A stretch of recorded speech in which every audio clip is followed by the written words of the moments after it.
ಪೌಷ್ಟಿಕ ಫುಡ್ ಚಾನಲ್ಗೆ ಸ್ವಾಗತ.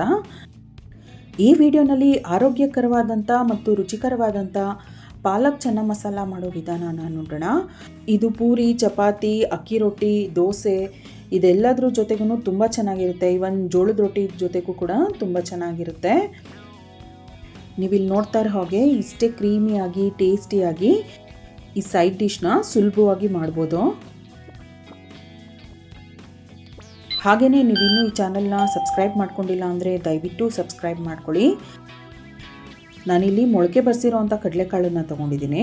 ಈ ಮೊಳಕೆ ಬರಿಸಿರೋವಂಥ ಕಡಲೆಕಾಳಲ್ಲಿ ಸಾಕಷ್ಟು ಪ್ರೋಟೀನ್, ವೈಟಮಿನ್ಸ್, ಐರನ್, ಕ್ಯಾಲ್ಶಿಯಂ ಹೀಗೆ ಅನೇಕ ಪೋಷಕಾಂಶಗಳಿರೋದ್ರಿಂದ ಹೆಲ್ತಿಗೆ ತುಂಬಾ ಒಳ್ಳೆಯದು. ಇದ್ರ ಜೊತೆಗೆ ಒಂದು ದೊಡ್ಡ ಕಟ್ನ ಪಾಲಕ್ ಸೊಪ್ಪು ಕೂಡ ತೊಗೊಂಡಿದ್ದೀನಿ.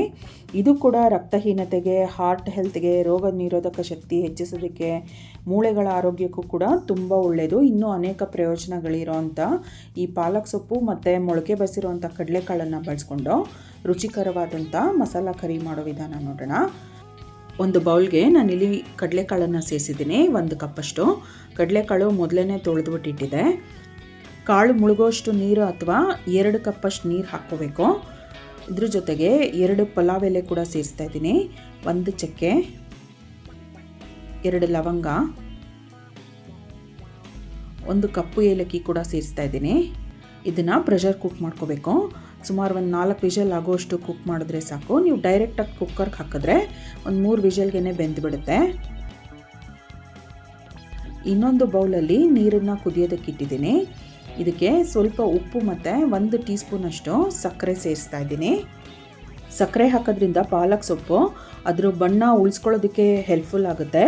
ಹಾಗೆ ಪಾಲಕ್ ಸೊಪ್ಪಲ್ಲಿ ಕಹಿ ಅಂಶ ಇದ್ದರೆ ಅದು ಕಡಿಮೆ ಆಗುತ್ತೆ.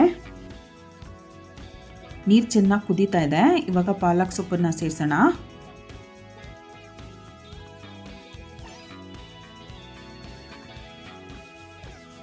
ಇದೊಂದು 5 ನಿಮಿಷ ಹೀಗೆ ಬೇಯೋದಕ್ಕೆ ಬಿಡಬೇಕು.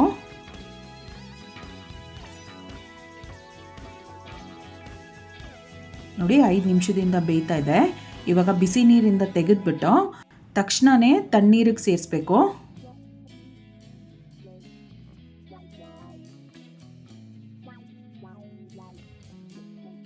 ನೀರು ತುಂಬ ತಣ್ಣಗಿರಬೇಕು. ಐಸ್ ಕ್ಯೂಬ್ಸ್ ಇದ್ದರೆ ನೀರಿಗೆ ಸೇರಿಸ್ಕೋಬೋದು.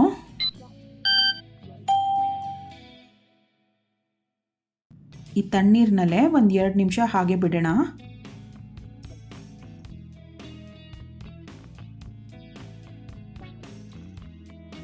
ಎರಡು ನಿಮಿಷದ ನಂತರ ತಣ್ಣೀರಿಂದ ಪಾಲಕ್ ಸೊಪ್ಪನ್ನು ತೆಗೆದುಬಿಟ್ಟು ಇದನ್ನು ಮಿಕ್ಸರ್ ಜಾರಿಗೆ ಸೇರಿಸೋಣ. ಜೊತೆಗೆ ಅರ್ಧ ಕಪ್ಪಷ್ಟು ಕೊತ್ತಂಬರಿ ಸೊಪ್ಪು ಕೂಡ ಸೇರಿಸ್ತಾ ಇದ್ದೀನಿ. 1 ಹಸಿಮೆಣಸಿನ್ಕಾಯಿ, ಶುಂಠಿ 1 ಇಂಚಷ್ಟು, 20ರಿಂದ 25 ಎಸ್ಲು ಬೆಳ್ಳುಳ್ಳಿ ಸೇರಿಸ್ತಾ ಇದ್ದೀನಿ.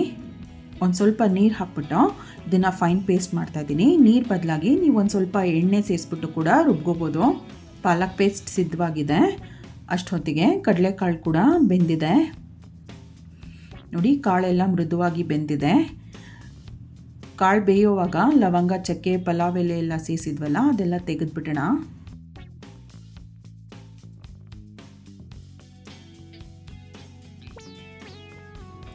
ಇದನ್ನು ಸೈಡ್ಗೆ ಇಟ್ಬಿಟ್ಟು ಮಸಾಲ ಕರಿ ಮಾಡ್ಕೊಳ್ಳೋದಕ್ಕೆ ನಾನಿಲ್ಲಿ ಒಂದು ಓಕ್ನ ಇಟ್ಟಿದ್ದೀನಿ. ಇದಕ್ಕೆ 3 ಸಣ್ಣ ಸೌಟಷ್ಟು ಎಣ್ಣೆ ಕೂಡ ಸೇರಿಸ್ತಾ ಇದ್ದೀನಿ. ಎಣ್ಣೆ ಸ್ವಲ್ಪ ಬಿಸಿಯಾದ ನಂತರ ಶಾಜೀರಾ ಹಾಕ್ತಾಯಿದ್ದೀನಿ. ಅರ್ಧ ಟೀ ಸ್ಪೂನಷ್ಟು. ಶಾಜೀರಾ ಇಲ್ಲ ಅಂತ ಹೇಳಿದ್ರೆ ನೀವು ಜೀರಿಗೆ ಹಾಕ್ಕೋಬೋದು. ಶಾಜೀರಾ ಒಳ್ಳೆ ಫ್ಲೇವರ್ ಕೊಡುತ್ತೆ. ಒಂದು ದೊಡ್ಡ ಸೈಜ್ನ ಈರುಳ್ಳಿನ ಸಣ್ಣದಾಗಿ ಕಟ್ ಮಾಡಿಬಿಟ್ಟು ಸೇರಿಸ್ತಾ ಇದ್ದೀನಿ. ಇದನ್ನು ಚೆನ್ನಾಗಿ ಎಣ್ಣೆನಲ್ಲಿ ಬಾಡಿಸೋಣ.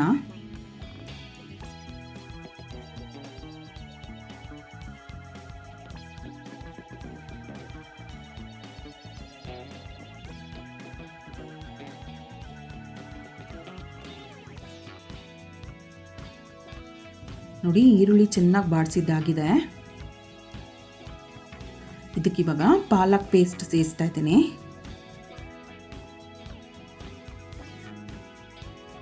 ಮಿಕ್ಸಿ ಜಾರ್ಗೆ ಕಾಳು ಬೇಯಿಸಿದಂಥ ನೀರನ್ನು ಹಾಕ್ಬಿಟ್ಟು ಸೇರಿಸ್ತಾ ಇದ್ದೀನಿ.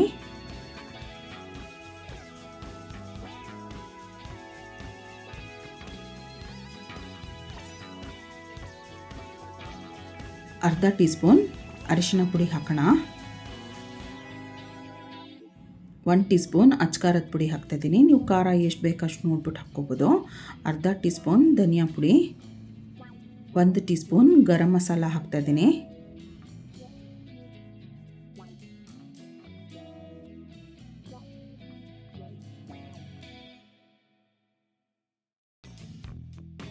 ಇದಿವಾಗ 5 ನಿಮಿಷ ಹಾಗೆ ಬೇಯೋದಕ್ಕೆ ಬಿಡೋಣ. ಮಸಾಲೆ ಹಸಿ ವಾಸನೆ ಎಲ್ಲ ಹೋಗಬೇಕು. ನೋಡಿ ಚೆನ್ನಾಗಿ ಬೆಂದಿದೆ. ಈ ಹಂತದಲ್ಲಿ ಬೇಯಿಸಿಟ್ಟಂಥ ಕಡಲೆಕಾಳನ್ನು ಸೇರಿಸ್ತಾ ಇದ್ದೀನಿ. ಆ ನೀರು ಅಷ್ಟನ್ನು ಸೇರಿಸ್ತಾ ಇದ್ದೀನಿ.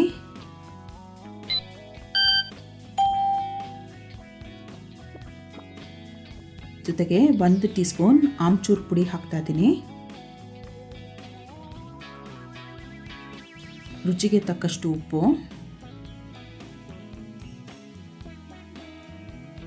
ಮೀಡಿಯಂ ಹೀಟ್ನಲ್ಲಿ ಒಂದು 10 ನಿಮಿಷಗಳ ಕಾಲ ಇದನ್ನು ಬೇಯೋದಕ್ಕೆ ಬಿಡೋಣ. ಅಷ್ಟೊತ್ತಿಗೆ ಕಾಳಿಗೆ ಉಪ್ಪು, ಖಾರ, ಮಸಾಲೆ ಎಲ್ಲ ಹಿಡಿದಿರುತ್ತೆ.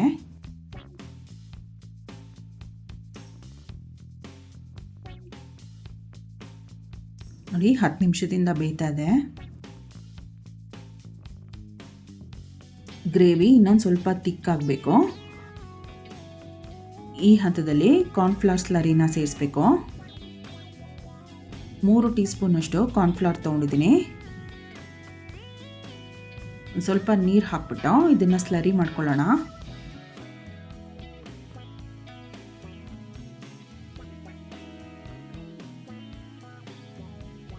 ಇದನ್ನು ಬೇಯ್ತಾ ಇರೋವಂಥ ಗ್ರೇವಿಗೆ ಸೇರಿಸ್ತಾ ಇದ್ದೀನಿ.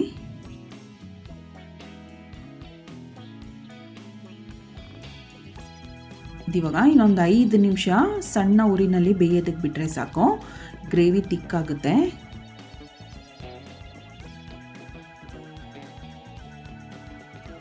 ನೋಡಿ ಎಷ್ಟು ಗಟ್ಟಿಯಾಗಿದೆ, ಕ್ರೀಮಿ ಆಗಿದೆ. ಫೈನಲಿ ಒಂದು ಒಗ್ಗರಣೆ ಕೊಡೋಣ. ಒಗ್ಗರಣೆಗೆ ನಾನು ಇಲ್ಲೊಂದು ಸ್ವಲ್ಪ ತುಪ್ಪ ಸೇರಿಸ್ತಾ ಇದ್ದೀನಿ. ತುಪ್ಪ ಬದಲಾಗಿ ನೀವು ಎಣ್ಣೆ ಕೂಡ ಹಾಕ್ಕೋಬೋದು. ತುಪ್ಪ ಬಿಸಿಯಾದ ನಂತರ ಒಂದು ಸ್ವಲ್ಪ ಹಿಂಗೆ ಸೇರಿಸಿದ್ದೀನಿ. 1 ಟೀ ಸ್ಪೂನಷ್ಟು ಕಸೂರಿ ಮೆಂತಿ ಹಾಕೋಣ. 2 ಒಣಮೆಣಸಿನ್ಕಾಯಿನ ಮುರಿದ್ಬಿಟ್ಟು ಹಾಕ್ತಾ ಇದ್ದೀನಿ.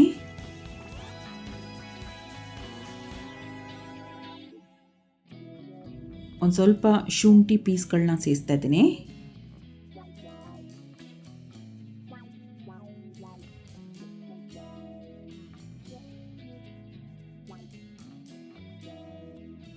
ಒಗ್ಗರಣೆನ ಕುದೀತಾ ಇರೋವಂಥ ಮಸಾಲೆಗೆ ಸೇರಿಸೋಣ.